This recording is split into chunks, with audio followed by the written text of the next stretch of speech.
What are myeloma vaccines?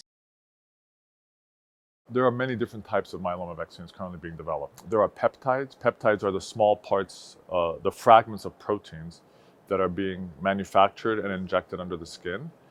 There are fusion cells. So, for example, a combination of a myeloma cell with another cell that effectively primes an immune response called a dendritic cell, that you fuse these two together and you get the ability of this myeloma cell to be effectively recognized by the immune system.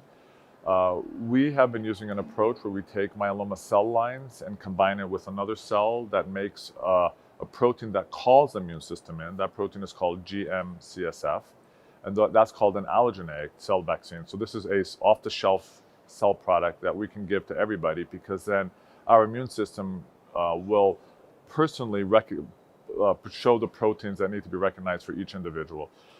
And they're being used in a variety of different settings. The peptide vaccines that I'm aware of are currently being used in the smoldering myeloma setting to see if it can prevent the transition to active myeloma.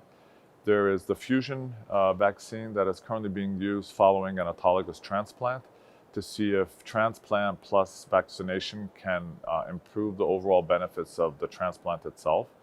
We are using our vaccine in the setting of minimal residual disease to see whether we can prolong what we call the progression-free survival, or the ability of the patient to stay in remission.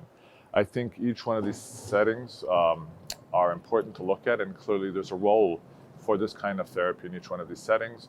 And ultimately, we're going to have to see what kind of results we get and what the next steps will be based on those initial results. There are a number of different vaccine modalities. There are dendritic cells vaccines, there are peptide-based vaccines that Dr. Avigan here at the Mass General Group are using. There are other dendritic cell vaccines that the group down in MD Anderson Cancer Center are using. And these will, the goal for the peptide vaccine is partly to try and see if it can be used to prevent people from going from smoldering myeloma to active multiple myeloma. And there's a number of other modalities that people are using, but these are some of the ones that are in the front line.